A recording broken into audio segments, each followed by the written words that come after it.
حتیٰ اذا بلغ 40 سنہ، یہاں تک کہ جب اس کی عمر 40 سال سے زیادہ ہونا شروع ہوتی ہے تو کہتا ہے رب اوزعنی ان اشکر نعمتک التی انعمت علی، اللہ مجھے توفیق دے۔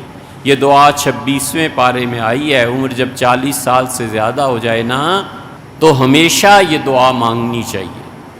سلام سے پہلے نفل فرض نماز میں درود شریف کے بعد اور سلام سے پہلے اللہ سے یہ دعا مانگنی چاہیے۔ تہجد کی توفیق کو اس میں مانگنی چاہیے۔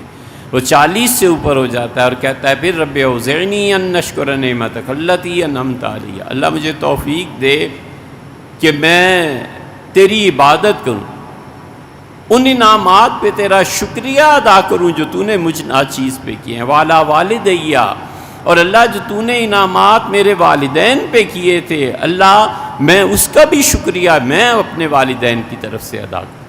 وَأَنْ عَمَلَ صَالِحًا تَرْضَاهُ، اور اللہ مجھے ان نیک اعمال کی توفیق دے اے پروردگار جس سے تو خوش ہو۔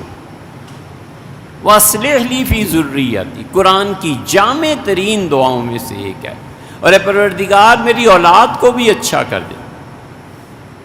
توفنی مسلمن، اللہ اسلام پہ مجھے موت دے۔ والحقنی بالصالحین، اور اللہ جو تیرے نیک اور پاک بندے ہیں مجھے ان سے ملا دے۔ عبداللہ ابن مسعود رضی اللہ عنہ، یہ جنازے کی جو دعائیں ہیں نا، ابن مسعود رضی اللہ عنہ کی دعا سے زیادہ کوئی دعا پورے ذخیرہ حدیث میں نہیں ہے۔ ابن مسعود رضی اللہ عنہ جب بھی کسی کا جنازہ پڑھاتے تھے یا پڑھتے تھے ہمیشہ جنازے کی دعا میں کہتے تھے کہ والحقہ بنبی، اللہ اسے حضور صلی اللہ علیہ وسلم کی خدمت میں پیش کر دے، اللہ اس میت کی روح کو حضور صلی اللہ علیہ وسلم کے ساتھ ملا دے۔